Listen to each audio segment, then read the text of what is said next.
Dele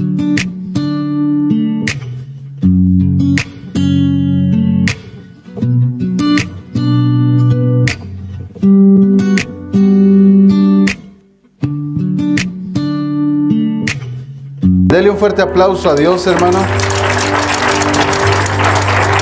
Dele un abrazo al que está ahí a su lado. Bendiga su vida. Dele gracias a Dios por todos y cada uno de los que están aquí. ¿Verdad que Dios les da la oportunidad, el privilegio?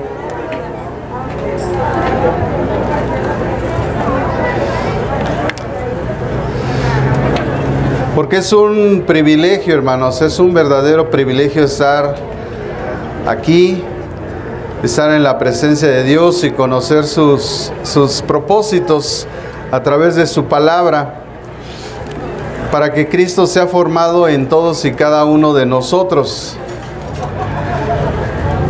Siguiendo, amados hermanos, con nuestro estudio de la palabra de Dios, ¿verdad?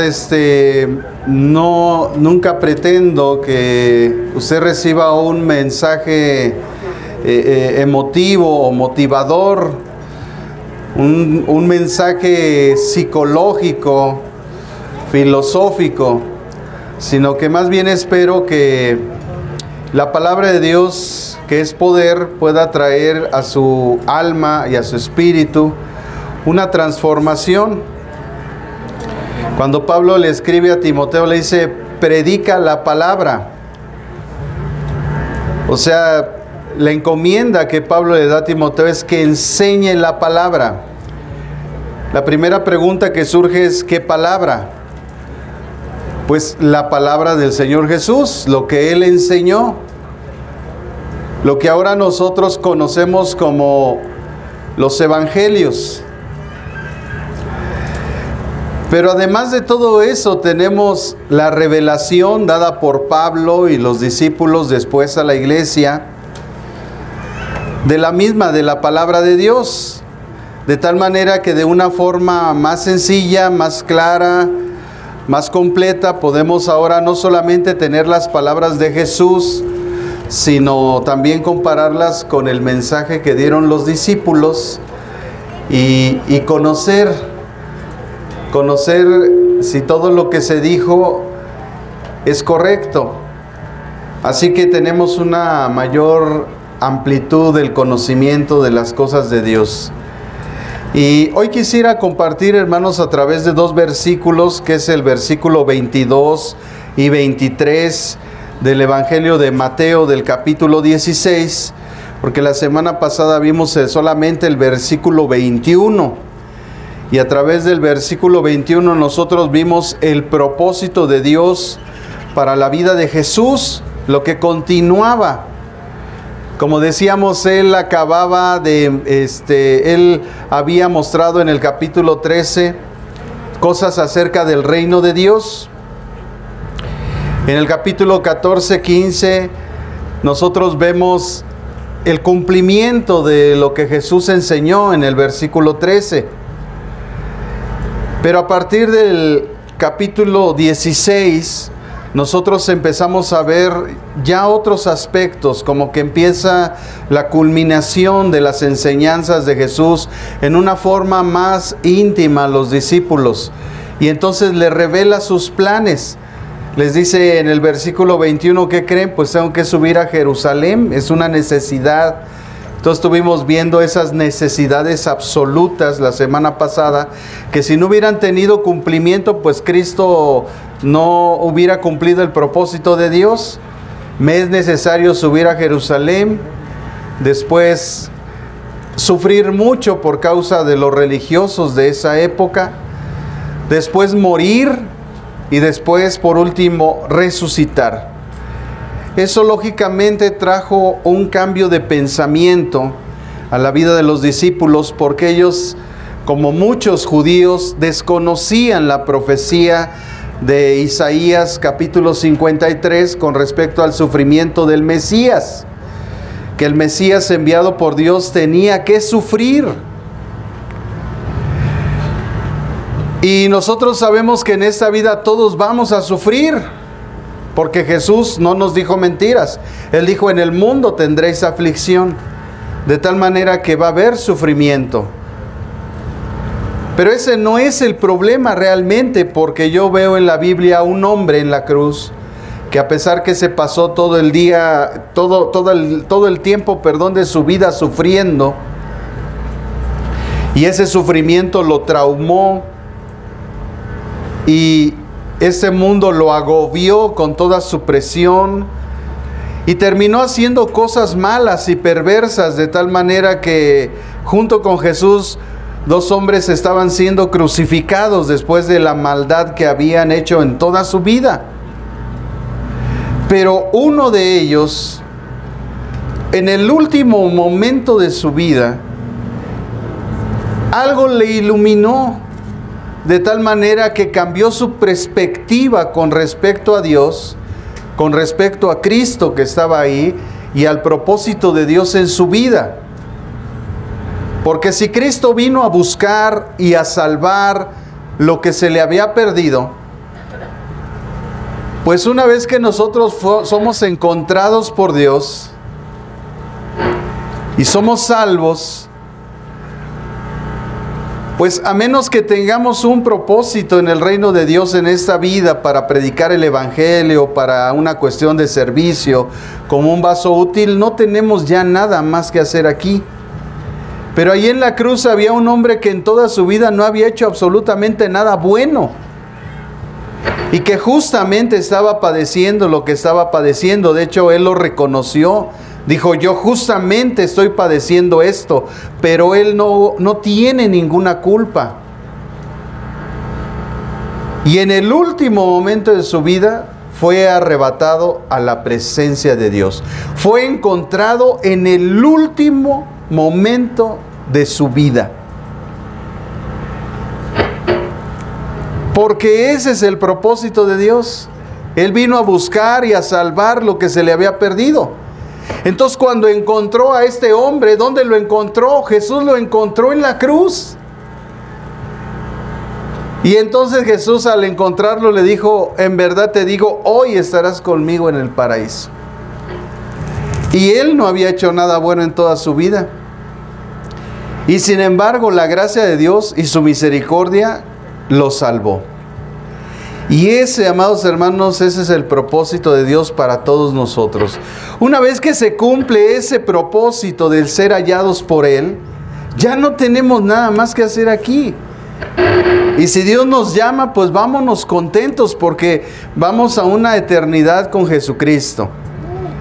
Pero en este pasaje, en el versículo 22 y 23, resulta que sale a lucir un hombre que trata de sacar a Jesús de los propósitos de Dios. Como dice el dicho mexicano, no hagas cosas buenas que parezcan malas, ni malas que parezcan buenas.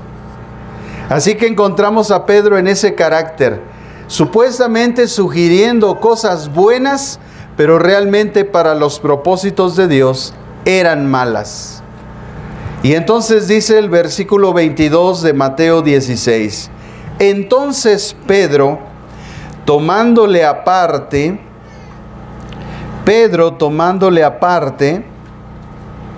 comenzó a reconvenirlo diciendo, Señor, ten compasión de ti mismo. En ninguna manera esto te acontezca, pues Jesús había compartido que era necesario subir a Jerusalén, padecer mucho por los sacerdotes, padecer mucho a través de los religiosos, morir y resucitar. Y parece que Pedro solamente escuchó la primera parte, la que va al sufrimiento y la muerte, pero no escuchó la tercera, que es la resurrección.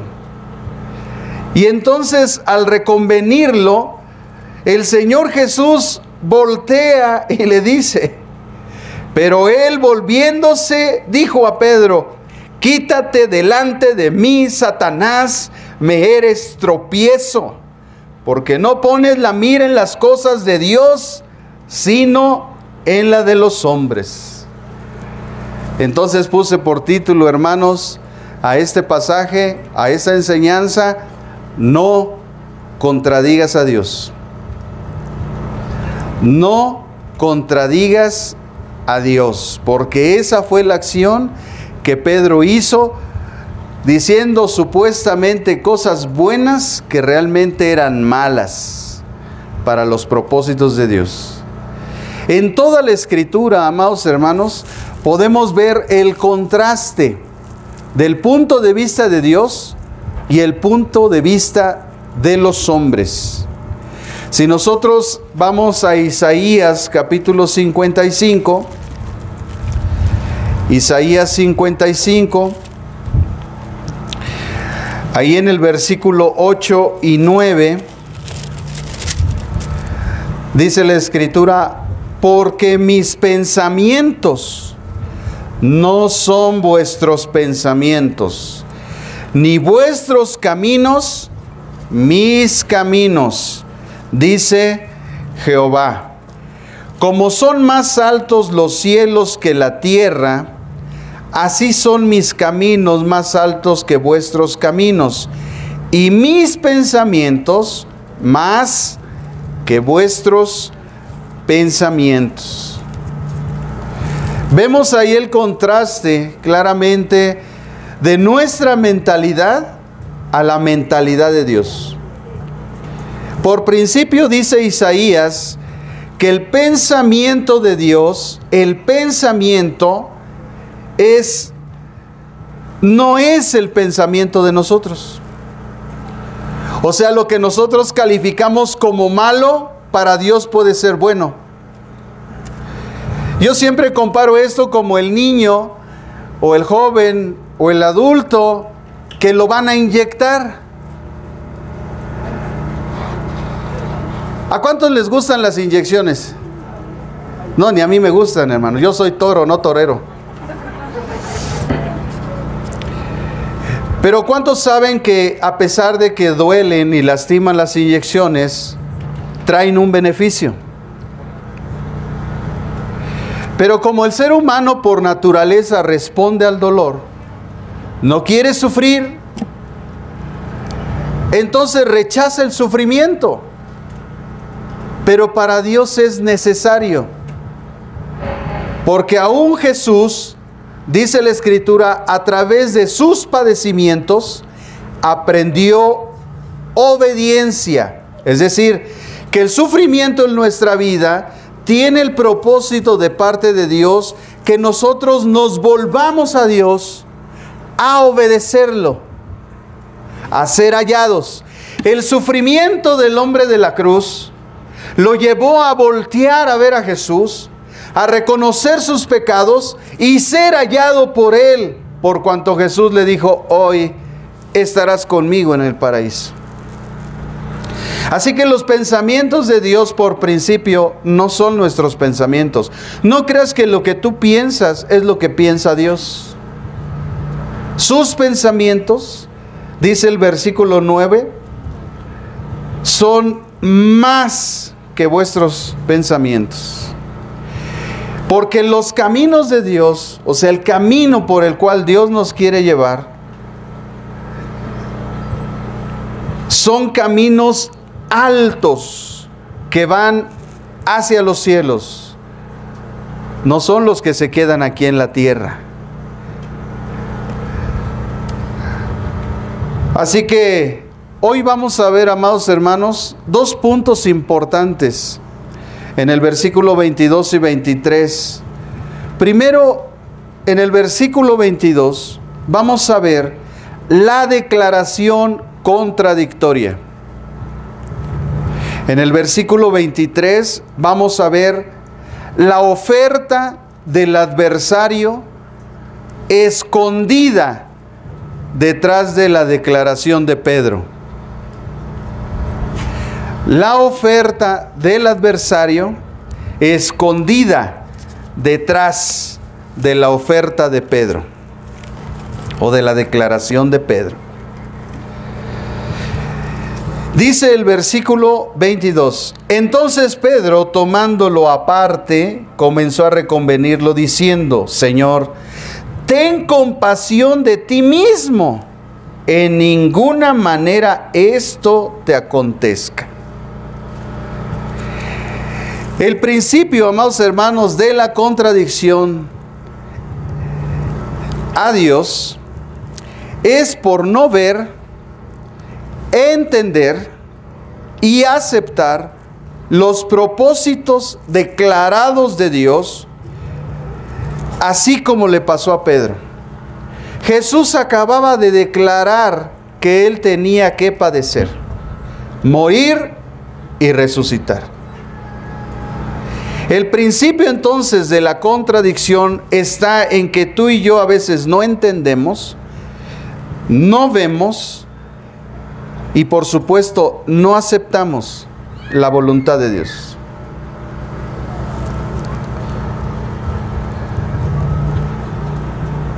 Como seres humanos decimos, siempre respondemos al sufrimiento, pero el sufrimiento nos acerca a Dios.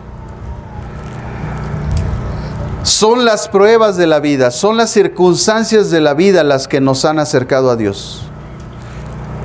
Muchos de nosotros estuvimos en caminos cenagosos, en desiertos inescrutables, en el lodo cenagoso, en la profundidad de las tinieblas, en las garras del maligno. Pero un sufrimiento, uno en especial, nos trajo a los pies de nuestro amado Salvador Jesucristo.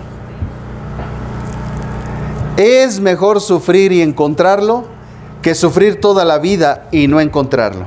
Porque del otro lado estaba otro hombre siendo crucificado, igual que el otro, también sufriendo, pero no encontró a Jesús. Y del otro lado estaba uno sufriendo, también con dolor, angustia, temor y todo lo que alberga cuando estamos pasando situaciones difíciles, pero que encontró a Jesús. Y a pesar que él ya no iba a tener tiempo de vivir una vida en Cristo, fue hallado por él y el Señor lo llevó a la misma presencia de su Padre. Así que es mejor ser hallado por él, a pesar del sufrimiento, que sufrir y no ser hallado por él. La gran verdad que había entonces declarado sin comprenderla antes, porque él había dicho antes: tú eres el Cristo, el Hijo del Dios viviente. Cuando nosotros declaramos algo sin comprender la magnitud de lo que estamos diciendo, caemos como Pedro cayó. Es por eso que mucha gente sabe mucha Biblia, pero no comprende lo que está diciendo. Mucha gente dice que ama a Cristo, pero no entiende lo que significa amar a Cristo. Amar a Cristo no es seguir una religión. Amar a Cristo es guardar sus mandamientos.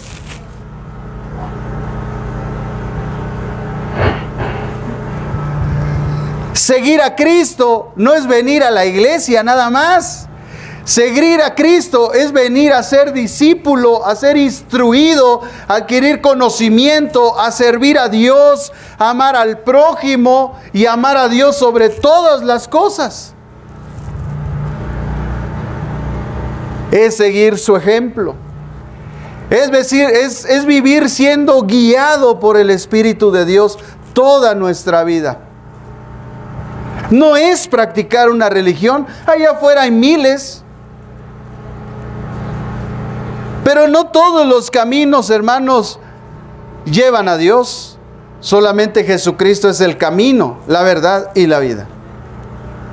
Ni Pedro, ni Pablo, ni nadie nos lleva a Dios, solamente Jesucristo, porque solamente Él murió por nuestros pecados. María no murió por nuestros pecados, ni tampoco Pedro, ni Juan, ni Bartolomé, ni Mateo, ni Lucas, ni Andrés. Nadie murió por nuestros pecados, solamente Jesucristo. Por eso Él es el camino, la verdad y la vida. Pero nosotros hemos seguido otros caminos. Pero para eso apareció el Hijo de Dios, dice Juan, para deshacer las obras del diablo, para quitar todos los demás caminos y llevarnos por el camino verdadero, aquel que trazó nuestro Señor Jesucristo. Entonces Pedro, hermanos, como no entendía lo que había dicho antes, que Él era el Cristo, el ungido, el Mesías, el Hijo del Dios viviente, es decir, el Dios encarnado, aquel que tiene la misma sustancia de Dios, porque Dios es uno en sustancia, pero tres en persona. Pero eso usted lo va a entender cuando usted llegue al Instituto Teológico Mies de Tlalpan en el grado de maestría. Mientras usted va a estar divagando del concepto de Dios. Y como no puedo entrar en esos puntos, hermanos, vamos a avanzar. De ser entonces Pedro una influencia de bendición, como lo que dijo en el verso 16, que les acabo de mencionar, aquí en el verso 22 fue lo contrario. Lo cual nos muestra, amados hermanos, la humanidad de Pedro y su naturaleza capaz de equivocarse, así como tú y como yo, en sus conceptos sobre todo. Porque el problema está en los conceptos que tenemos de las cosas. Cuando tú aprendes los conceptos de las cosas, entiendes lo que realmente Dios quiso decir en su palabra.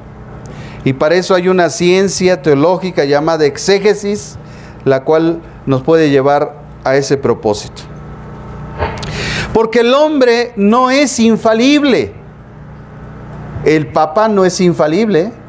Ningún ser humano es infalible. Pedro no fue infalible. Tiempo antes había de recibir una revelación de Dios. Poco después estaba bajo el influjo en su pensamiento de Satanás. ¡Qué óvole! Así es que hay gente que te va a influenciar para bien a veces, pero también va a tener la capacidad de influenciarte para mal. Y hoy vamos a ver, hermanos, esos puntos importantes que nos van a dejar ver cuando Dios realmente se está hablando, cuando es el diablo o cuando son tus pasiones y tus pensamientos. Así que déjeme avanzar para que lleguemos a ese punto. Para mantener entonces una constante en el acierto, en la expresión de la verdad, por la comprensión de la misma, necesitamos tres cosas fundamentalmente que yo personalmente propongo el día de hoy, hermanos. Número uno, o sea, para que tú seas constante en la revelación de Dios en tu vida y que tú hables la verdad de Dios en tu vida, yo propongo estas cosas, hermanos. A lo mejor son simples, pero vea la importancia que tienen. La iluminación del Espíritu Santo. Esencial. Es necesario y fundamental que sea el Espíritu Santo el que realmente está guiando nuestra mente, nuestro corazón y toda nuestra vida con respecto a las cosas de Dios. Porque el único que conoce las cosas escondidas de Dios es el Espíritu Santo. Él escudriña lo profundo del corazón de Dios. La segunda cosa es una adecuada sumisión a la palabra de Dios por encima de tus sentimientos, de tus beneficios personales y sujetos a la obediencia. Por eso Jesús dijo: el que ama más a padre, a madre, hermanos y a hijos, no es digno de mí. Porque cuando tú pones por encima de la palabra de Dios, de los propósitos de Dios, a tus hijos, a tus padres, a tus hermanos, a tus amigos, estás pelas. No eres digno de Dios. Por encima del amor de tus hijos, por encima del amor de tus padres, por encima del amor de tu esposo y de tu esposa, tiene que estar Dios. Por eso es que hayamos gente que nada más le tocan el ritmo de sus hijos. A todos háganle lo que quieran, pero a mis hijos nadie los toca. Pues si tú no los has sabido educar, papacito, dame chance a mí. Déjame darles un jalón de greñas espiritual. A ver si así entienden. Hermanos, hay 3 principios que nosotros podemos ver en la Escritura. Dios no puede ser burlado.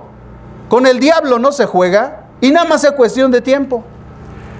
Así que jugarle al vivo, hermanos, eso queda en el mundo, ¿eh? Aquí en el reino de Dios, no le juegues al vivo. Con Dios, Dios no te vas a burlar. Si tú vives en pecado, un día el juicio va a caer sobre tu vida. Satanás no está jugando. Él te va a robar, a matar y a destruir, tarde que temprano. Y nada más es cuestión de tiempo. Por eso yo nada más digo, vamos a dejar que pase el tiempo para que se vea quién es quién.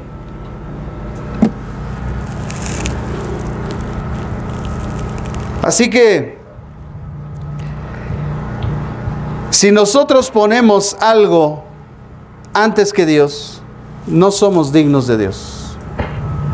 Por encima de todas las cosas está la voluntad de Dios. Jesús iba a sufrir, iba a padecer, iba a derramar sus lágrimas, iba a derramar toda su sangre, se iban a burlar de Él, y aceptó el proceso de Dios puesto para su vida. Y dijo, lo acepto, es más, vámonos para allá, me es necesario subir a Jerusalén. Ya sé que voy a sufrir, ya sé que voy a morir, pero, porque siempre hay un pero, voy a resucitar. Y es por causa de la resurrección de Jesucristo, hermanos, que tenemos esas grandes y maravillosas promesas. De tal manera que como hijos de Dios, sabemos que cuando morimos, vamos con Él. A mí que no me hagan novenarias y que no me hagan nada. Yo sé con quién voy, porque yo sé con quién y a quién le he creído. Él dijo, el que cree en mí tengo vida eterna. Y después le dijo al hombre, ¿crees eso? Y dijo, sí creo que tú eres el Cristo, el Hijo de Dios.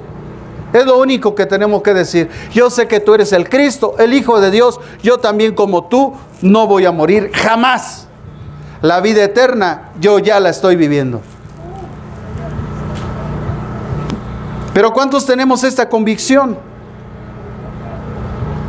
Si basta una sola mala noticia para que estemos chillando. Aquí estamos, hermanos, en este mundo, estamos de paso. No te vas a quedar eternamente. Entonces el día que el Señor nos llame, vámonos, ¿qué hacemos aquí? Está a punto de haber una conflagración mundial, ¿qué vas a hacer? ¿Que te caiga un bombazo? Me escapé del virus. Hoy estaba viendo en las noticias, hermano, tremendo, un hombre que en su niñez sobrepasó el holocausto nazi. Pero allí en Mariupol le cae una bomba en su departamento y lo mata. Oye, pasó el sufrimiento, la persecución nazi y resulta que un bombazo acaba con su vida. Hermanos, eso demuestra nuestra debilidad como seres humanos. Y que los propósitos de Dios están encima de nosotros. Aunque tú digas, no, se va a cumplir. ¿Acaso ese hombre de la cruz no pudo haberle dicho, Señor, ayúdame a bajar de esta cruz, dame chance, ahora sí voy a la iglesia, ahora sí te sirvo, ahora sí, ahora sí? No, ya no hay tiempo, mano. Hoy, el plan que sigue para tu vida es que hoy estarás conmigo en el paraíso. Y vas a sufrir igual que yo. Y vas a padecer. Y te van a romper las rodillas de un fierrazo de tal manera que te vas a sentir que no vas a poder respirar y te vas a morir. Pero escúchame, saca ese dolor de tu corazón y escúchame con atención. Hoy estarás conmigo en el paraíso. Wow, yo quiero oír eso, hermano. No importa lo que pase en esta vida, yo quiero estar con Él en su presencia por toda la eternidad. No importa el sufrimiento. El sufrimiento es temporal, hermano, en esta vida, pero la gloria venidera es eterna. Así lo dijo Pablo. Así que la gran verdad, hermanos, que había dicho Pedro, pues lo llevó realmente al fracaso. Cuando los creyentes insisten en su propia idea de las cosas de Dios sin tomar en cuenta estos puntos que les acabo de señalar, porque el último es el adecuado entendimiento que se adquiere de la palabra con el conocimiento. Ahí le va otra vez. El adecuado entendimiento que se adquiere de la palabra con el conocimiento. ¿Sabe por qué? Porque cuando usted y yo venimos a Cristo, poco entendíamos de las Escrituras. Entonces, entre más estudiamos de las cosas de Dios, más comprensión tenemos de la palabra. Y además es lo único que te vas a llevar al cielo, el conocimiento de Dios. Lo que estás atesorando ahí en el banco, alguien se lo va a gastar. Y si dice, pastor, yo me lo voy a gastar. Yo no voy a estar como tú de sonso. Yo sí lo voy a disfrutar. Si tú no tomas en cuenta eso, entonces, ¿cómo vas a llegar delante de Dios con tu Juan 3:16? Que además es profundísimo ese versículo, pero nada más de memoria, sin saber realmente lo que significa, lo que conlleva, el compromiso. No, simplemente ya lo que sabes te basta. Ya nadie te puede enseñar más. Así hay gente en el mundo, hermanos, que piensa que con lo que sabe es suficiente. Hermanos, estoy a la mitad, a un tercio del doctorado. Y ya estoy pensando, terminando, ¿qué voy a estudiar? ¿Qué voy a seguir estudiando? Porque yo mientras viva no me voy a cansar de seguir aprendiendo de las cosas de Dios. Porque es lo único que me voy a llevar.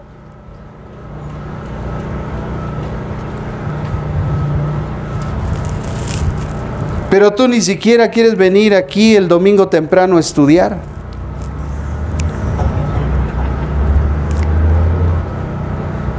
Se te hace dificilísimo estudiar en el instituto. Pues sí, hermano, porque ahí se pone a trabajar la materia gris. Sí, esa que ya no es gris, es negra en tu cabeza. Entonces, cuando los creyentes insisten en su propia idea de las cosas de Dios sin tomar en cuenta los puntos señalados, al igual que Pedro, se convierten en un agravio, en una piedra de tropiezo, en una contradicción a los propósitos de Dios. ¿Por qué? Porque no son iluminados por el Espíritu Santo, porque no llevan una adecuada sumisión a la palabra de Dios por encima de sus sentimientos, y porque no tienen un adecuado entendimiento de las cosas de Dios que se adquieren con el conocimiento. Se vuelven una contradicción, se vuelven una piedra de tropiezo para los demás. Así hay muchos en las iglesias tropezando a mucha gente por su mal carácter, su mala actitud, su mal comportamiento, por su falta de conocimientos, por su mala interpretación de las cosas de Dios. Porque ellos creen que y piensan que, pero eso no es así. Eso no enseña la Escritura. Están haciendo malas interpretaciones bíblicas. Están usando métodos incorrectos de la interpretación bíblica. Y entonces están fantaseando, diciendo tonterías. Además, amados hermanos, Jesús les había dado potestad por el conocimiento que ya les había dado acerca de las cosas del reino de Dios en el capítulo 13. Y la revelación, porque en el capítulo 13 les había dicho a ustedes les es dado la revelación de las cosas de Dios. O sea, la iluminación, el que ustedes comprendan qué significa lo que estoy hablando en parábolas. A ellos les había dado la potestad y se lo ratificó cuando les dijo, de tal manera que todo lo que aten en la tierra y desaten en el cielo, entonces eso se llevará a cabo. Pero como hay gente allá afuera que atar y desatar quiere decir para ellos que ellos desatan bendiciones y atan al diablo y no sé qué cosas, Cuando, hermanos, el contexto de las cosas no está enseñando eso. Por eso hacen malas interpretaciones.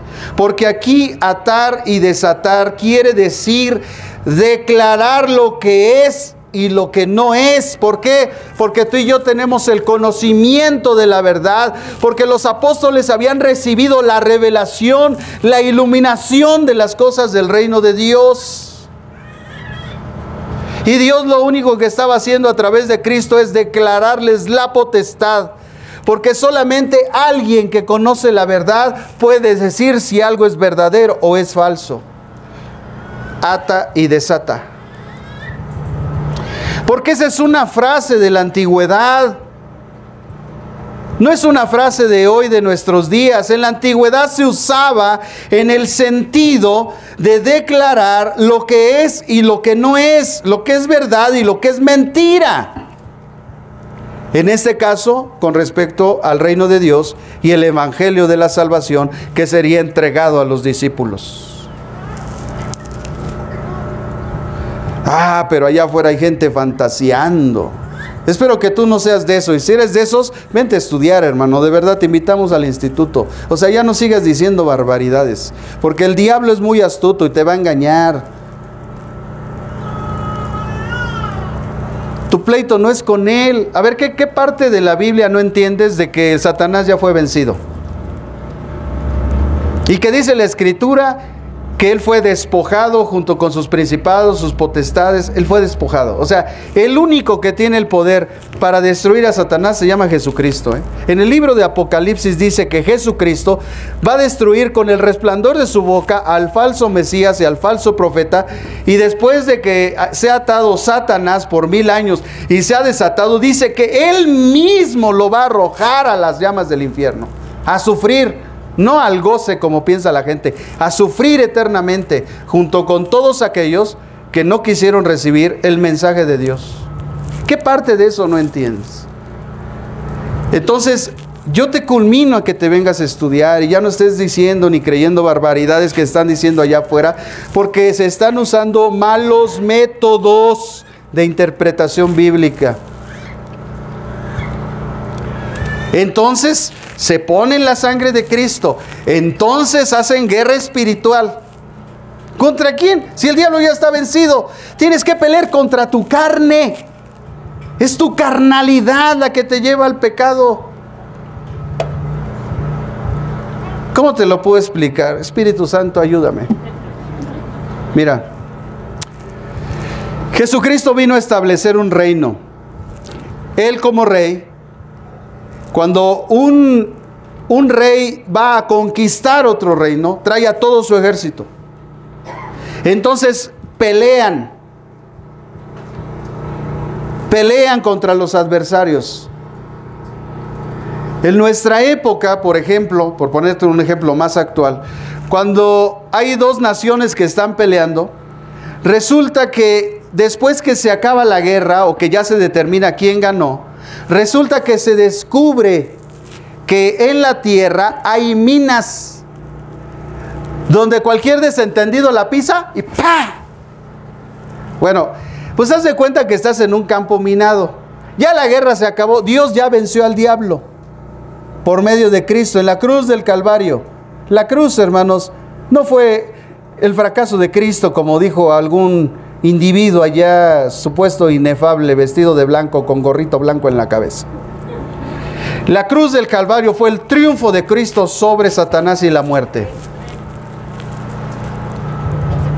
Pero quedaron las minas.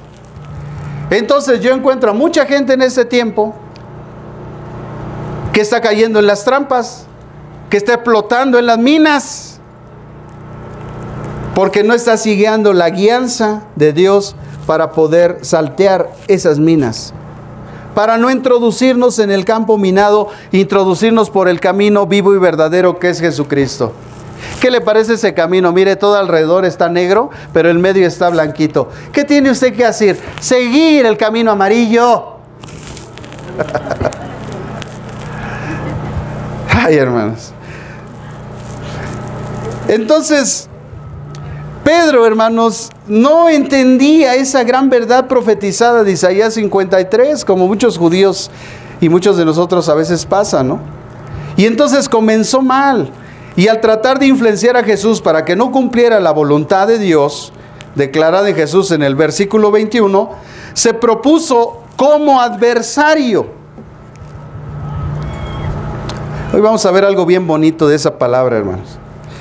En este versículo 21 vemos una frase clave.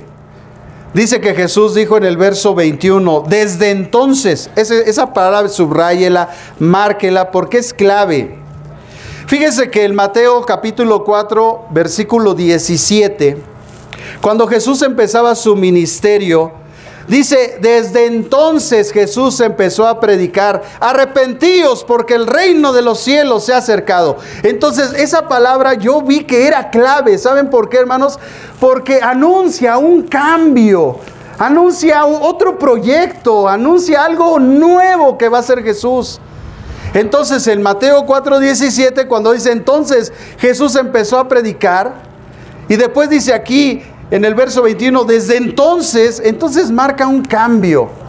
Los propósitos de Dios están tomando otra directriz. Nadie duda que había, amados hermanos, una relación muy íntima entre Jesús y Pedro. Pero Pedro era un ser humano. Y al igual que nosotros, su santificación fue también un proceso. O sea, no dividicemos a los apóstoles antes de tiempo. Ellos eran seres humanos como nosotros. Ellos tenían los mismos defectos. Ellos también se peleaban. Ellos también querían posiciones. Así los hermanos, los hijos del trueno, un día le dijeron, mamá, ve y dile al Señor que me ponga a mí al lado de Él y a mi hermano al otro lado. Buscaban posiciones. Pedro, por querer sobresalir, siempre decía, ¿qué, Señor? ¿Qué? ¿A cuántos son para no matar? Para no... Siempre estaba ahí. Vienen sobre el maestro, saca el cuchillo, corta la oreja, ¿qué hago? ¿Qué hago? Tranquilo, Pedro, el que a hierro mata, a hierro muere. O sea, era lebrestado, era sacale punta, era de armas tomar. Así como habemos muchos. Su proceso fue igual que el de nosotros, de santificación. Tuvo que entender que esa declaración que había dicho, tú eres el Cristo, el Hijo del Dios viviente, así como la declaró, hiciera rema en su mente, en su corazón, y entonces la aplicara a su vida. ¿Qué es lo que nos falta a todos? Que la palabra de Dios haga rema en nuestro espíritu, y entonces la pongamos por obra, la entendamos, la pongamos por obra. Esa confianza, hermanos, que él tenía con Jesús, porque él también lo jalaba a él, Pedro, Andrés y Juan, Pedro, Andrés y Juan, Pedro, Andrés y Juan. Esa confianza que dice la Biblia que tenía, seguramente llevó a Pedro a tomar de la mano de Jesús, a jalarlo acá. Dice, acá entrenó, Señor, que no te acontezca eso. Ten misericordia de ti mismo. Su asombro cuando descubrió quien estaba detrás de sus palabras era Satanás. Entonces esa confianza llevó a Pedro a llevar a Jesús aparte. Pero ¿sabe qué también yo estaba viendo? Que nuestro Señor Jesucristo era una persona muy sencilla, no mística, como hoy. Hoy es increíble que cualquier hijo de vecino se siente divino, inefable, inequivocable. Qué bueno que de vez en cuando yo aquí me equivoco y usted se ríe. Qué bueno. Porque eso le hace a usted a ver que yo soy un ser humano, que también me equivoco, pero que estoy buscando glorificar a mi Señor, que me estoy esforzando, porque eso es lo que realmente Dios quiere, que nos esforcemos, que demos nuestro mayor esfuerzo.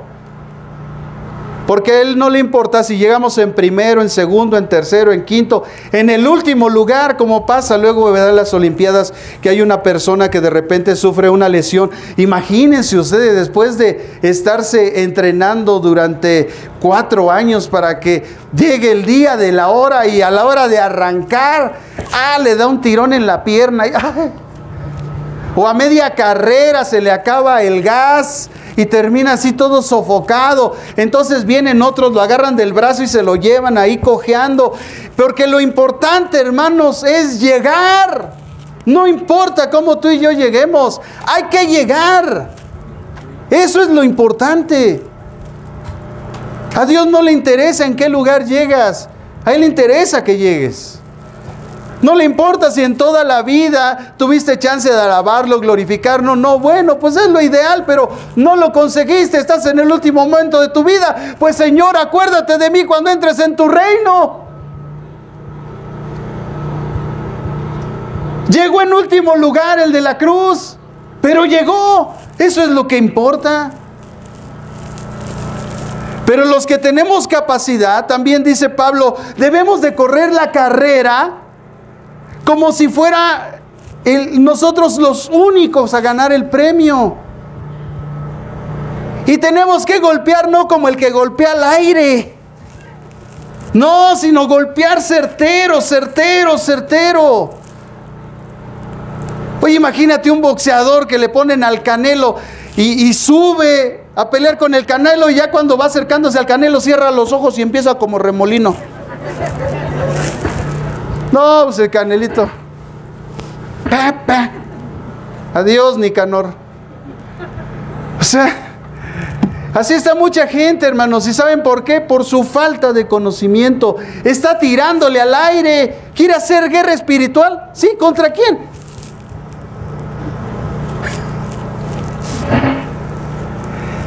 No os ha sobrevenido ninguna prueba o tentación que no sea humana. ¿Qué parte de eso no entiendes? Tú no estás recibiendo ataques espirituales, estás recibiendo ataques humanos, carnales. Es tu carne con la que debes de pelear, contra tus pasiones, contra tus debilidades. El diablo dejó las minas, pues no caigas en ellas. Oye, ahí están las trampas, ahí están las minas, y la gente se va a las minas y a las trampas, le echan la culpa al diablo. El diablo, ¿qué? Yo ni estoy ahí. Pero así está la gente. ¿Y sabe por qué? Porque no quiere tomar responsabilidad de sus pecados. Entonces le echa la culpa al diablo. Ese es un engaño del diablo en la mente de la persona. Échame la culpa, sí, échame la culpa. ¿Cuál? Eres tú. Libérenme, libérenme. Pues no te puedo liberar de ti mismo. Cambia tu manera de ser, cambia tu comportamiento, aprende a decir no, ya no te sigas drogando, ya no te sigas alcoholizando, ya no sigas mintiendo, ya no sigas robando, pelea contra ti mismo. El diablo solo dejó las minas, dejó las trampas. ¿Para qué sigues cayendo? ¿Por qué creen que dijo yo soy el camino? Ahí sigue el camino amarillo, ya no te vayas allá por lo negro. Pero eso es lo que está haciendo la gente, está siguiendo el camino negro y no está siguiendo el camino trazado por Jesús. Nuestra lucha no es contra sangre ni carne, sino contra principados, potestades. ¿Pero qué dijo antes? Estudia lo que dijo antes. Es por eso que la gente está, hermanos, tirando. Hermanos, esta iglesia jamás ha hecho una oración de guerra espiritual. Y hemos avanzado. ¿Por qué? Porque hay un principio que Dios da el crecimiento. ¿Por qué? Porque Dios ve la fidelidad del siervo. Porque ve su trabajo. Porque lo premia. Porque es un siervo fiel. Es a los fieles a los que Dios honra, porque ellos honran su nombre. Yo no tengo que... A ver, diablo, que vengas, que harán. Hermano, caímos un día en ese error, pero ya lo estamos quitando. Porque está uno entendiendo. ¿Acaso hice guerra espiritual yo alguna vez? No. ¿Qué hice? La voluntad de Dios. ¿Jesucristo hizo guerra espiritual? No, Él hizo la voluntad de Dios. ¿Los apóstoles hicieron guerra espiritual? No. hicieron la voluntad de Dios. Pablo le dijo en la carta a los Romanos en el capítulo 2, estoy siendo estorbado por el diablo, pero a pesar de eso yo voy a hacer la voluntad de Dios. Y si la voluntad de Dios que está en la cárcel en Roma, voy a ir a Roma, voy a predicar el evangelio, voy a hacer la obra de Dios. Entonces está la guerra espiritual ahí. Pero es que la gente fantasía, hermanos, son los métodos falsos de interpretación bíblica lo que llevan a la gente a esas conclusiones. Véngase a estudiar, por favor. Como decía el profeta Juan Gabriel, se lo pido, por favor. Digo, a veces así me entiende, porque pues ya le hablé en hebreo, en griego, y se lo traduje al español. Sí, porque esto fue escrito en griego y en hebreo. Se lo estoy traduciendo al español, se lo estoy diciendo al léxico mexicano. Y si no me entiende, pues entonces, se lo pido, por favor. A ver si así. ¿Qué pasa entonces con nosotros, hermanos? Hijo, fue una pregunta que después de toda esta disertación dije, entonces, ¿qué pasa con nosotros, Señor? Que al considerar a Jesús como amigo, aceptamos las bendiciones. Escuche esto, aceptamos a Jesús como amigo, entonces aceptamos sus bendiciones. Pero se nos olvida que además Él es nuestro Señor. Entonces no aceptamos sus pruebas. Por eso, mucha gente puede llamar a Cristo Salvador, pero muy pocos lo pueden llamar Señor. Porque al llamarlo Señor, tú aceptas todo lo que Él te ponga. Ese es el concepto de la antigüedad de lo que era el esclavo y el Señor. El Señor le decía al esclavo algo. Si le decía al esclavo, ¿sabes qué? Te tienes que cortar una mano, el esclavo se la cortaba. Porque era su Señor. En Egipto, cuando se moría el faraón, el señor de una casa era enterrado con todos sus esclavos vivos. Y nadie protestaba. Los vikingos, ¿saben lo que hacían? Que los vikingos ofrecían a sus esclavos. Y los esclavos cuando decían, oye, ¿sabes qué? Tú tienes que dar tu vida y alcanzar a tu Señor allá en la vida eterna. Dale este mensaje. Y entonces el esclavo iba y le cortaban su cabeza, les derramaban toda su sangre. Y se iba contento porque se iba a encontrar con su Señor porque le iba a dar un mensaje. O sea, el esclavo no tenía voz ni voto. El esclavo no tenía, ¿por qué yo? Y, Señor, ¿por qué a mí? No. El esclavo hacía solo la voluntad de su Señor. Pedro sabía que Jesús era su amigo, pero no entendía que Jesús era su Señor. Sí, Pedro, yo soy tu amigo, pero también soy tu Señor. Sí, hermanos, yo soy su amigo, pero también soy su pastor. Se les olvida. Sí, mi amor, soy tu esposo, pero también soy tu pastor. Sí, familia, soy su familia, pero también soy su pastor. Se nos olvida eso. Se nos olvida ese pequeñísimo detalle que se le olvidó a Pedro. Entonces, en esa confianza, porque el diablo es astuto y conoce nuestras reacciones, entonces lo que él hizo fue influenciar a Pedro para que le llevara un mensaje a su Señor, pero que iba en contra de la voluntad de Dios, porque la voluntad de Dios ya había sido declarada en el versículo 21. Y lo único que necesitaba la voluntad de Dios, como necesita siempre, es que se ponga en marcha, que se le dé obediencia, nada más. Señor, ¿esa es tu voluntad? Yo obedezco.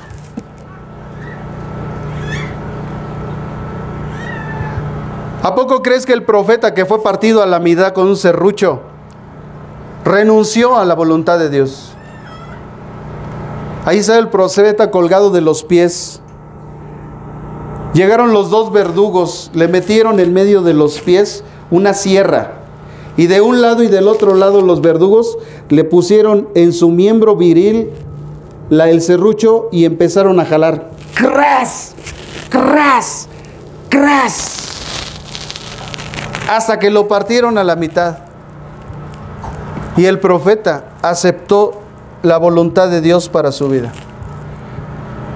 A Pablo, el Señor Jesús le dijo, vas a ir a Roma, vas a dar testimonio, te van a meter en la cárcel, vas a sufrir, vas a padecer, pero es necesario. Porque te necesito, tú eres el único que puede hacer esa labor, darle testimonio a esa gente, porque ellos un día van a llegar delante de mi presencia y yo los voy a juzgar y los voy a condenar y con toda certeza los voy a arrojar al infierno. Pero Pablo, te necesito, ¿estás dispuesto? Y dijo Pablo, aquí estoy, Señor.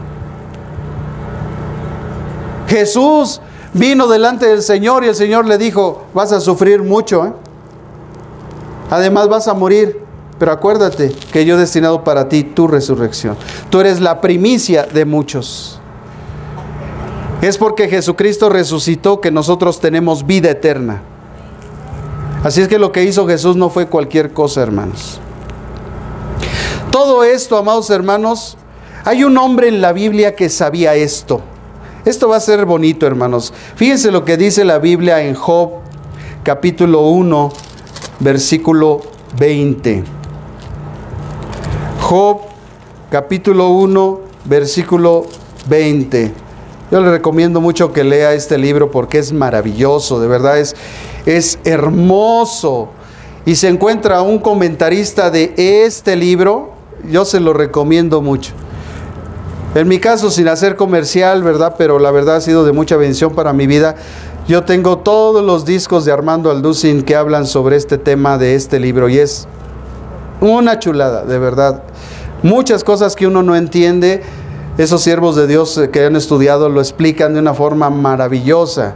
Yo los adquirí, de verdad, sin hacer comercial se los digo, ¿eh? Digo, usted puede escoger el que usted quiera, pero yo leí, cuando yo escuché eso, no, fue glorioso. Mire lo que dice Job 1:20. Job capítulo 1, versículo 20. Entonces Job se levantó, rasgó su manto y se rasuró la cabeza. Luego, postrado en la tierra, adoró y dijo: desnudo salí del vientre de mi madre y desnudo volveré allá. Jehová dio, Jehová quitó, bendito sea el nombre de Jehová. Muchos años después el rey David dijo estas palabras en el Salmo capítulo 49, versículo 17. Y también el profeta Ezequiel en el capítulo 5, versículo 15. Y también Primera de Timoteo capítulo 6, versículo 7, se registran estos principios que Job dijo aquí. Job sabía, hermanos, Job sabía siempre que es mejor seguir la voluntad de Dios. No importa la que sea. Él sabía que estaba desnudo. Vino desnudo y desnudo se iba a ir. Bendito es el nombre de Jehová. Después dijo en el capítulo 2, versículo 9 y 10. Capítulo 2, versículo 9 y 10. Entonces le dijo su mujer: ¿aún te mantienes en tu integridad? Maldice a Dios y muérete. Oye, esa mujer. Oye, el día que tengas una de esas, ahí te la encargo, ¿eh? Dile al Señor, o te la llevas o te la mando, Señor. Oye las palabras de esta mujer. ¿Aún te mantienes en tu integridad? Maldice a Dios y muérete. Pues sí, pues ya el viejo había perdido todo. Ya no iba a haber Liverpool, ya no iba a haber viajes, ya no iba a haber playa. No, ya para qué te quiero así, muérete, viejo. Ya nadie me va a mantener, muérete. Sí, porque cuando ya no sirve el viejo, ya lo quieren botar. Pero ¿cuántos años te alimentó? ¿Cuántos años te mantuvo? Ah, eso no lo ves, ¿verdad? Pero tú dices, no me quiere. Pues te sustentó. Es que ya no me toma en cuenta, pues lleva años cuidándote. Porque amar es cuidar y sustentar. ¿No has leído la Biblia? Efesios capítulo 5. Amar es cuidar y sustentar. Y además ha trabajado toda su vida por ti, por toda su familia. Entonces ha tenido una entrega total hacia ti. ¿Cómo dices que ese hombre que tienes al lado no te ama? Lo que pasa es que tú tienes un falso concepto del amor. Tú piensas que el amor es un sentimiento. Tú piensas que amar es llevar flores, dar chocolates, hablar bonito. No. Los adúlteros también hacen eso con sus amantes y con sus esposas. Amar es cuidar y sustentar y entregarse toda la vida por una persona. En el concepto de Dios, no en tus conceptos. Entonces, amados hermanos, después de estas palabras, porque Job había perdido absolutamente todo, hasta su salud, se dio cuenta de estas cosas fundamentales que le voy a mencionar. Él entendió que podía confiar en Dios, que Él tiene cuidado de nosotros. ¿Pero cómo? Si está enfermo, pero no está muerto. Oye, todo acaba cuando tú te mueres, ¿eh? No porque estés enfermo, porque ¿sabes qué? El que tiene la última palabra es Dios. El médico puede decir misa si quiere, pero Dios tiene la última palabra sobre tu vida. Apláudele a Él porque es para Él, hermano.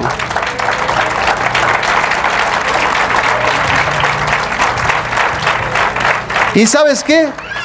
También esto entendió Job, que aún ante toda la batalla de su mente, sí, porque él estaba batallando en su mente.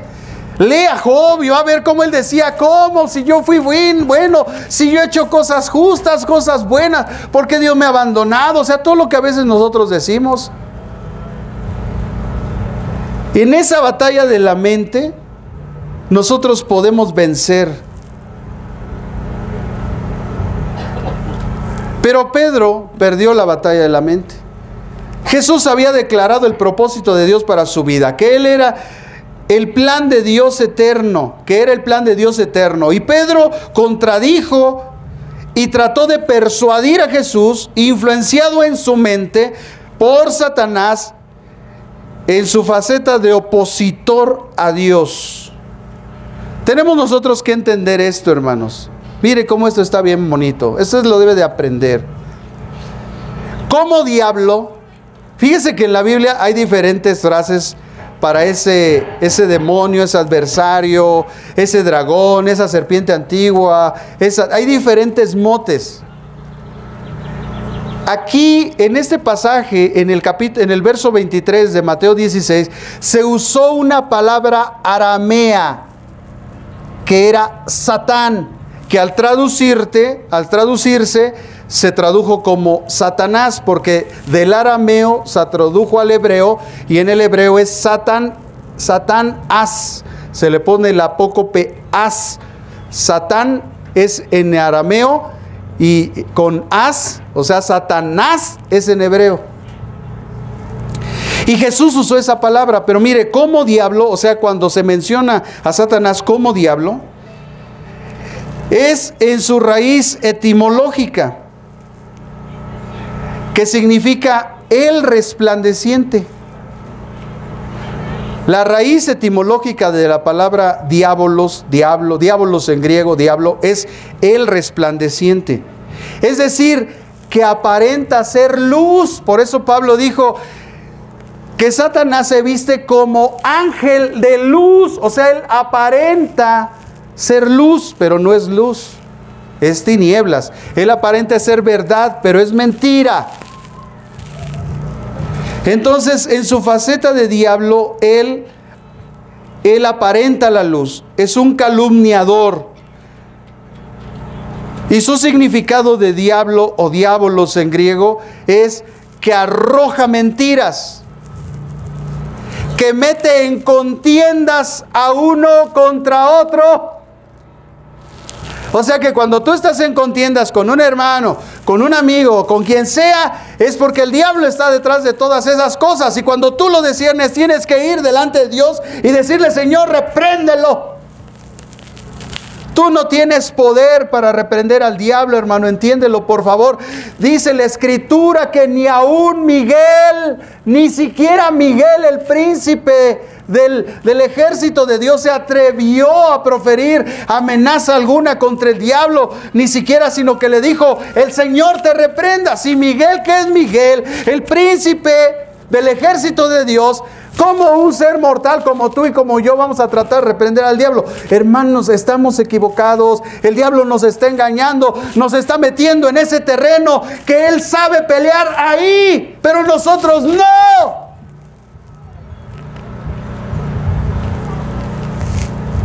Por eso muchas iglesias están siendo quebrantadas, porque están metiendo en terrenos que no deben de entrar. Solo hay que hacer la voluntad de Dios y Él va a hacer crecer nuestras iglesias.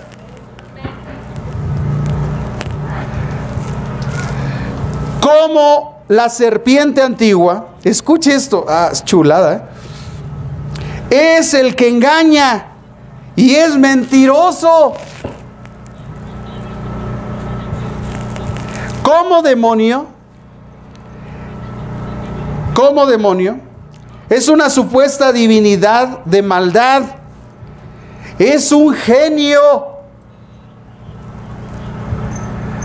¿Usted ha visto en las revistas o las películas los programas de los genios? ¿Qué hacían los genios? Te concedían deseos, ¿no? Por eso como demonio es un genio, porque él te va a conceder todo lo que tú quieras. Todo, ¿eh? Sí, tiene la capacidad. Pero ¿cuál es el precio? Ese no te lo dice.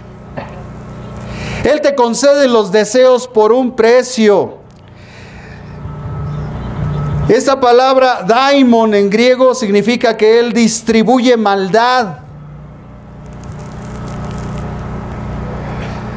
Pero aquí en el versículo 23, en arameo, Satanás, como Satanás o Satán, es el adversario, el acusador. Por eso vemos este segundo aspecto importante que vamos a tocar por último, hermanos, y espero llevarme 10 minutos nada más. La oferta del adversario, que a toda costa, esta es la oferta del adversario, que a toda costa no se haga la voluntad de Dios. Una persona que ha sido encontrada y salvada por Dios, el único propósito de Satanás es que en él no se cumpla el propósito de Dios para su vida. Y él te va a ser adversario. Y él te va a estar acusando, haciéndote creer que tú eres indigno,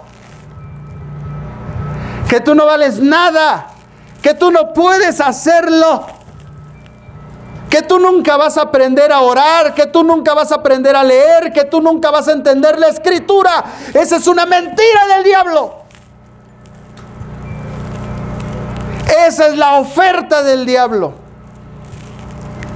Acusarnos, hacernos adversario. Por lo que entonces se opone, nos es tropiezo, como lo fue con Jesús en la boca de Pedro, y trata que le demos más valor a las cosas del mundo y de los hombres, y no a las cosas de Dios, como lo reveló Jesús. Por eso dice el versículo 23. Qué chulada de Biblia, hermanos. Pero él, volviéndose, le dijo a Pedro: quítate delante de mí, opositor, adversario, calumniador. Satanás o Satán, me eres tropiezo. Escuche, porque no pones la mira en las cosas de Dios, sino en las de los hombres. Porque donde está tu corazón, ahí está tu tesoro. Tú amas mucho las cosas de este mundo, aquí te vas a quedar. Aquí va a estar tu premio, aquí va a estar todo. Pero como el rico y Lázaro, vas a estar sufriendo como el rico sufriendo. Pero eso a pesar de los padecimientos, de las circunstancias, como el pobre, como Lázaro, Dios allá arriba te tiene un premio. Jesús con Pedro, al reprenderlo, usó esa palabra aramea, Satán, la cual vemos por primera vez Por primera vez esta palabra Satán se describe en el libro de Números, en el capítulo 22, versículo 22, cuando Balaam el profeta iba a maldecir a Israel. Entonces el ángel de Jehová Satán se le opuso. Así es que en la antigüedad la palabra Satán o Satanás no se usaba en razón solamente para describir al diablo, sino se usaba tanto para describir una oposición como para describir este ser espiritual que después es descrito en Job y nos es revelado que es un ser espiritual que además es un ángel fiscal, pero un ángel fiscal corrupto. ¿De esos hay en México? Bueno, no ángeles, pero fiscales corruptos, sí, varios. Así que después en Job lo vimos como un adversario, un ser espiritual que tenía la función de ángel fiscal, que rodeaba al mundo y como fiscal cuidaba que la ley de Dios tuviera cumplimiento, porque eso hace el fiscal, y que el pasaje de Job revelara su maldad, porque una vez que Dios le dio luz verde, se fue a dañar a Job. Fue a dañar a su familia, sus pertenencias, su vida y después su salud. Entonces se descubrió como un fiscal corrupto, malvado, perverso. Su labor era solamente traer el informe hacia Dios. Pero Dios, hermanos, lo descubrió porque Dios es omnisciente, lo sabe todo. Y entonces le dijo: ¿no has considerado a mi siervo Dios? O sea, a mi siervo Job. No lo dijo Dios para afectar a Job, lo dijo para descubrir al diablo, para que tú y yo supiéramos que allá arriba había un ser que nos acusaba, que nos era adversario, que después fue lanzado al mundo y Jesús lo descubrió en medio de la gente y lo echaba fuera. Qué hermosa es la Biblia, de verdad estoy maravillado. Y le dijo: ¿no has considerado a mi siervo Job justo, perfecto, apartado del mal? Sí, pero pues porque tú lo has bendecido.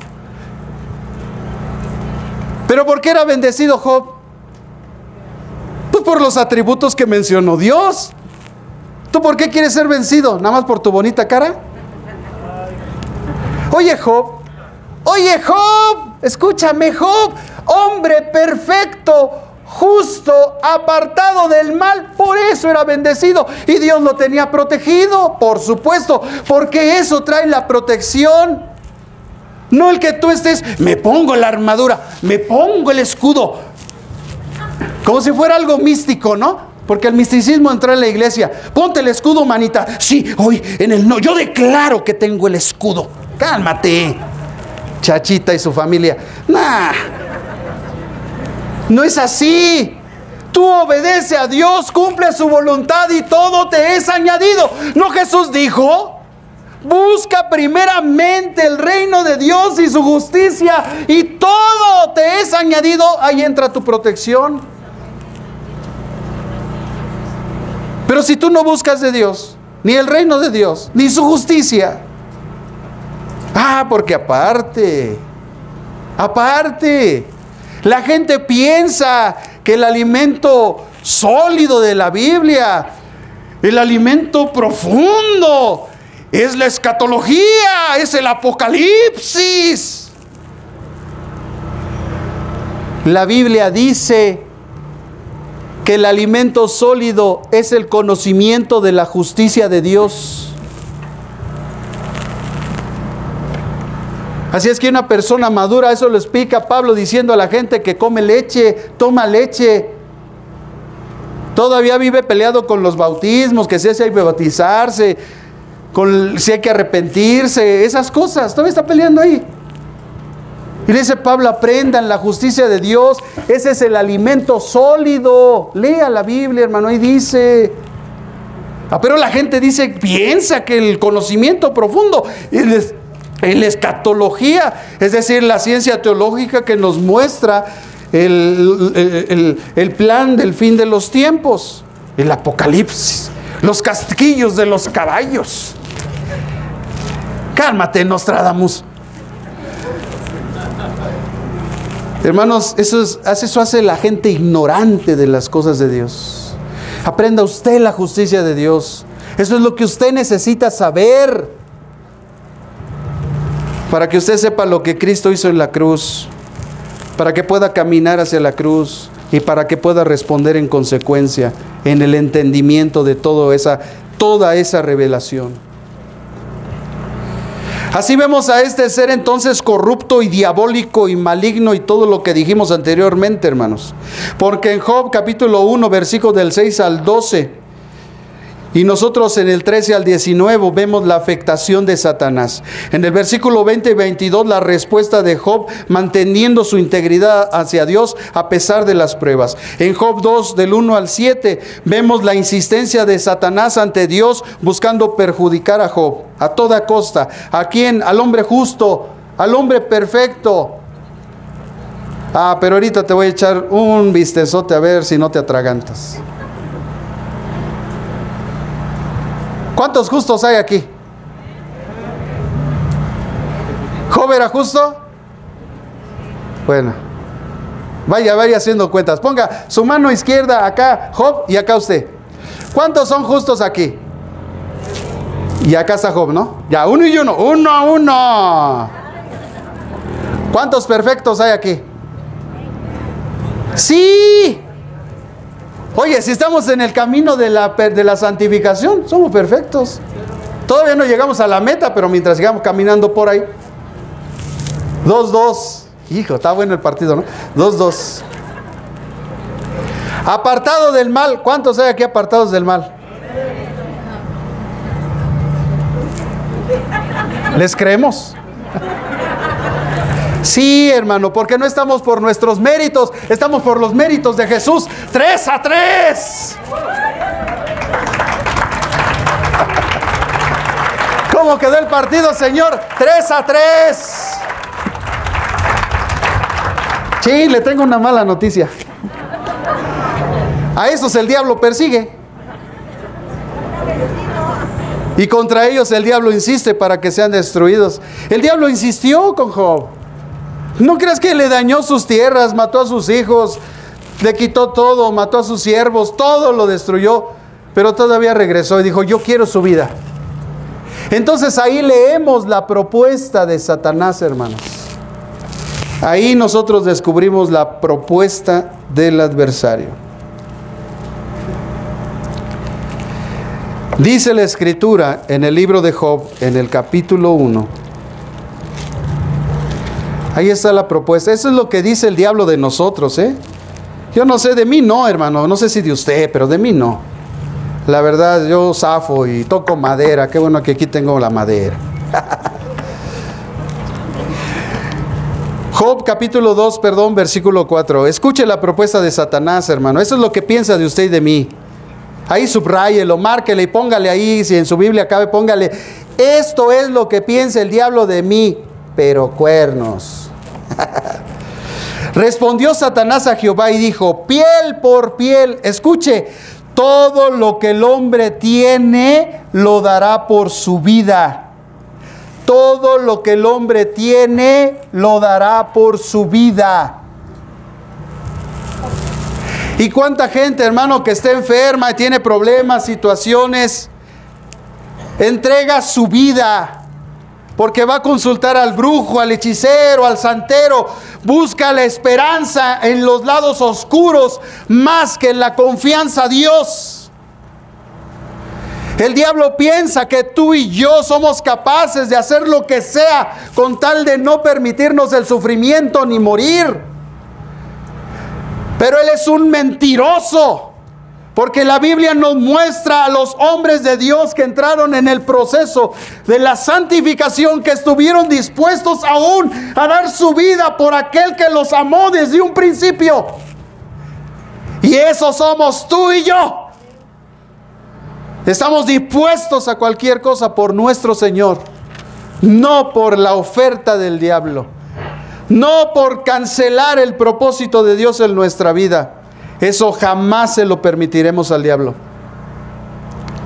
Esa misma propuesta la hizo ante Jesús, el Hijo del Hombre. Él dijo, si Él sabe que va a sufrir y va a morir, entonces lo único que tengo que hacer es empujarlo y decirle, no sufras, no te mueras. ¿Y a quién uso? Sácale punta, al Pedrito, ese es un hablador, a este. Y se fue sobre Pedro y le metió ese pensamiento en su mente. Y le dijo, Pedro, ¿qué crees? Dile al Señor que tenga misericordia de sí mismo. ¿Cómo le va a pasar eso? ¿Quién quiere sufrir? ¿Quién quiere morir? ¿Quién quiere experimentar tanto dolor? Pedro, no, mira. Y entonces Pedro ya por dentro, sí, diablo, tiene razón. ¿Por qué va a sufrir mi maestro? No, Señor, ven, no, que no te acontezca. Apártate de mí, Satanás, me eres tropiezo. Nada más no le di una cachetada porque no dice la Biblia, ¿no? Pero yo sí se la daba. Esa es la propuesta del diablo, con tal de que tú no cumplas el propósito de Dios. Haz lo que quieras, pero no hagas en la voluntad de Dios. Diablo mentiroso. Ahí es donde tú y yo debemos estar listos, hermanos. No en cosas que a veces su mecha. Satanás entonces sugiere que el plan de Dios es demasiado difícil y exigente, que su camino es superior al de Dios. Pide su lealtad a Él y promete que nuestra vida, si negamos a Dios, sus propósitos, y dejamos de servirle y de adorarle, y lo hacemos con Él, tendremos una prosperidad material, aparente felicidad, dinero, viajes, buenas comidas, lujos. ¿Cuánto quieren eso? Apártense de ahí, hermanos. Pero no te dice lo que dicen las letras chiquitas y yo los escribí. Ahí te va lo que dicen las letras chiquitas de ese contrato. Será por poco tiempo, y tendrás una eternidad sin Dios, sufriendo eternamente como Él, con los más horrendos tormentos en una llama de fuego. Esas letras chiquitas no te las dice. Hermanos, ¿cuánta gente vemos allá afuera? ¿A qué edad murió Michael Jackson? Tuvo una vida feliz. Oye, hasta su Disneylandia puso. Se llevó a sus morritos a jugar con él. Dicen que hizo otras cosas. A mí no me consta, yo no soy chismoso. Ahí están los artistas. Ahí están los grandes cinematógrafos. Ahí está la gente que es engañada a través del narcotráfico, que tienen dinero, se fotografían con coches, con metralletas. ¿Pero cuánto tiempo viven? Si eso se le llama vida. Entonces Jesús puso un principio. ¿Cuál fue el principio? Jesús dijo, ¿de qué te sirve ganarte toda tu vida si tu alma se va a podrir en el infierno? Hermanos, no firmemos el contrato del diablo que tiene letras chiquitas que dice, será por un tiempo. Tendrás una eternidad sin Dios, sufriendo eternamente como el diablo, con los más horrendos tormentos en una llama de fuego. No firmes ese contrato. Hoy firma el contrato que Dios te ofrece.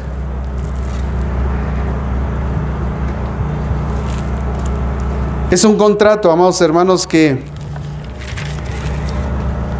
no te promete que vas a vivir toda la vida en plenitud de salud. Tampoco te promete Dios que siempre vas a tener dinero, viajes, prosperidad. Tampoco te promete Dios que siempre vas a tener un auto. A veces lo tendrás, a veces no. A veces el Señor te dará una bicicleta o, como a mí, una motito. Vámonos. Además me encanta, Él sabe mi corazón. Para mí es un placer andar en moto. Gracias, papi. Él no te promete siempre todas esas cosas, pero sí te promete algo. Las letras chiquitas de Dios, del contrato de Dios, que dice, si confiesas con tu boca que Jesús es el Señor y crees en tu corazón que Dios lo levantó de los muertos, entonces serás salvo. Pues todo aquel que confiesa a Dios tiene vida eterna. Eso dicen las letras chiquitas. Pero además dice, te será proporcionado un hogar inefable, indecible, indescriptible, con calles de oro, en una ciudad gloriosa, donde el Señor es el sol que alumbra a todas las personas. Ahí no habrá guerra, no habrá odio, no habrá rencor, no habrá temor, no habrá tristeza, no habrá pobreza, habrá pura felicidad y pura bendición. Ahí donde Jesús está con todos nosotros. Ahí donde su trono fluye un río de agua viva. Ahí en esa ciudad donde está un árbol de la vida, donde tú podrás acceder y al comer de su fruto seguir viviendo por toda la eternidad. ¿Cuánto quieren esa oferta? Póngase de pie, hermano. Póngase de pie.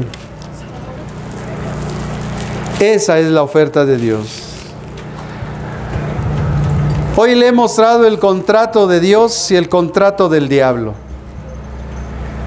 Aquí la cuestión es cuál vas a firmar o cuál ya firmaste. Si tú ya firmaste el contrato de Dios y ya lo tienes aquí, pues abrázalo, hermano.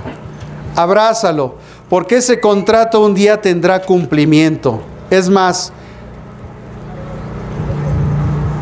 cuando Jesús estuvo en el mundo, Él escribió su herencia.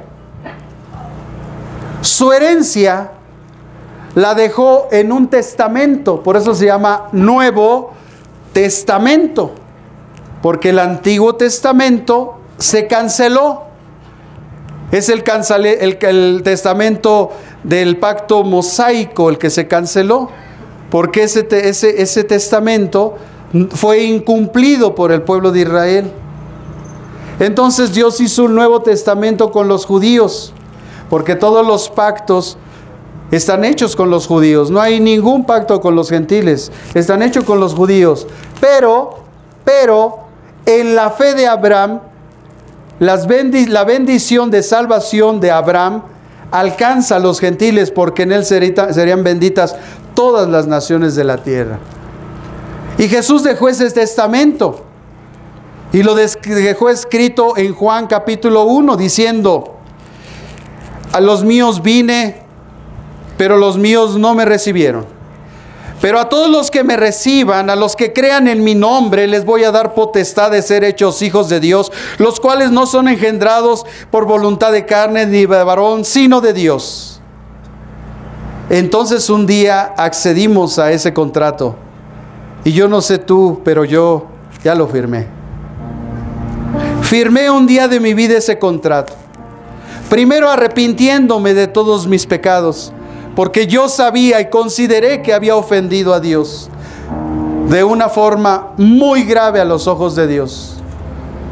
Aun cuando la gente no me vio, a escondidas escupí, arañé su rostro. Pero yo un día me arrepentí y lloré como un niño pidiéndole perdón y diciéndole: Señor, no soy digno de ser llamado tu hijo, pero aquí estoy, perdóname, porque toda mi vida la desperdicié, hasta mis 30 años, los cuales tengo hoy que vengo delante de tu presencia. Y firmé ese contrato. Y han pasado 24 años, no haga cuentas, hermano, 24 años de la firma de ese contrato en mi vida. 24 años que firmé ese contrato en mi vida. Y ese jueves escuché esa voz: mi contrato sigue firme en tu vida. Tu firma que está ahí permanece para siempre. Te estoy esperando. He preparado una casa. He preparado un lugar para ti. A su tiempo estarás conmigo. Abraza ese contrato, me dijo. Abrázalo. Porque mi contrato, igual que mi fidelidad, es eterna. Pero Pero ahí en la cruz había un hombre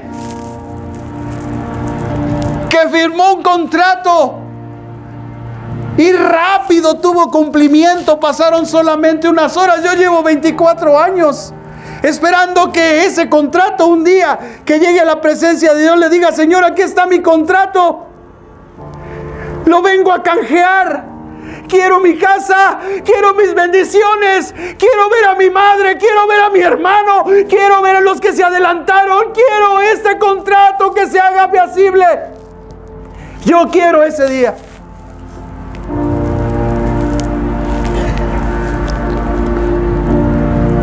Ese hombre unas horas y recibió su contrato. Porque el contrato de Dios es eterno, no consta del tiempo que estamos en la iglesia, consta de que tú lo firmes.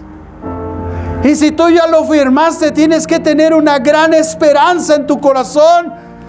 Y tienes que estar visualizando, porque Jesús dijo: yo me adelanto porque les voy a preparar un lugar. Ahí hay muchas habitaciones. Una es para ti, Juan. Una es para ti, Pedro. Una para ti, Margarita. Una para ti, Juanita. Una para ti, Luz. Una para ti. Una para ti. Una para mí. Si no fuera así, dice Jesús, yo no se los hubiera dicho. Pero voy a prepararles lugar. Su contrato un día ustedes lo van a canjear. No es el de Infonavit, pero les voy a dar una casa. Nunca más vas a llorar. Nunca más vas a sufrir. Nunca más te vas a desesperar, ni vas a estar con esa opresión en tu mente y en tu corazón. Solamente esfuérzate, sé valiente. Confía, yo he vencido al mundo. Firma el contrato, hermano. Fírmalo. Por eso, si tú vienes por primera vez, yo te invito a firmar el contrato. Solamente tienes que venir aquí al frente y firmar el contrato y decirle: Señor, yo quiero eso. Aquí hay un testamento y el testamento es para los hijos, para los herederos. Tú necesitas ser hijo para ser heredero. Y la forma de ser hijo, el contrato dice que si confiesas con tu boca que Jesús es el Señor y crees con todo tu corazón que Él lo levantó de los muertos, entonces serás salvo. Porque con el corazón se cree para justicia, pero con la boca se declara para salvación. Aleluya. Alguien más allá atrás. Venga, venga, venga. Reciba a Jesús. Reciba a Jesús. Tráiganle la silla, por favor. Tráiganle la silla. Está enfermo. Tráiganle la silla. Tráiganle la silla. Hay alguien más allá atrás. Venga. Firme el contrato. No se vaya sin firmar el contrato. Yo no sé si usted tenga la oportunidad después de firmar ese contrato. Vengan, pastores, vamos a orar por esta persona.